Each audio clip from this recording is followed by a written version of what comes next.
1844 Karl Marx அவர்களுக்கு Frederick Engels அவர்களுடன் ஏற்பட்ட நட்பு அவரது சிந்தனையை ஒரு உலகளாவிய இயக்கமாக மாற்றியது.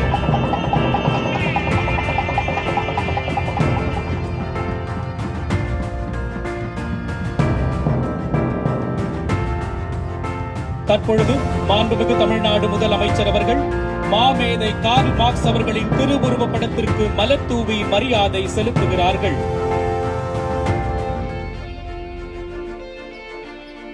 மாண்புமிகு அமைச்சர் பெருமக்களும் சீர்மிகு பெருமக்களும் மலர் தூவி மரியாதை செலுத்துகிறார்கள்.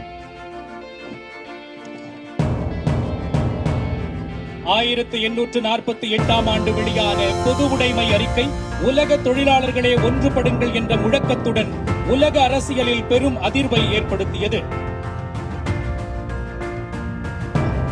சீர்மிகு பெருமக்கள் மாமேதை கார்ல் மார்க்ஸ் அவர்களின் திருவுருவ படத்திற்கு மலர் தூவி மரியாதை செலுத்துகிறார்கள்.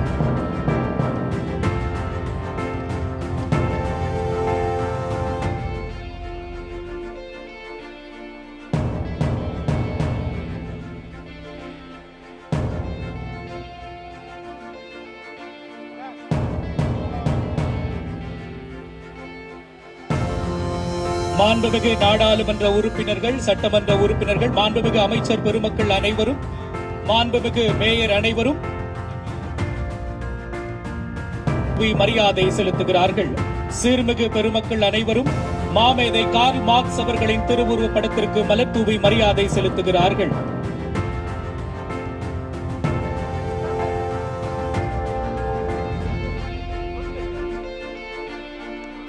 மாமேதை கார்ல் மார்க்ஸ் அவர்களின் திருவுருவ சிலையின் கீழ் மாண்புமிகு தமிழ்நாடு முதலமைச்சர் அவர்களின் தலைமையில் மாண்புமிகு அமைச்சர் பெருமக்கள், சீர்மிகு பெருமக்கள் அனைவரும் இணைந்து குழு புகைப்படம் எடுத்துக் கொள்கிறார்கள்.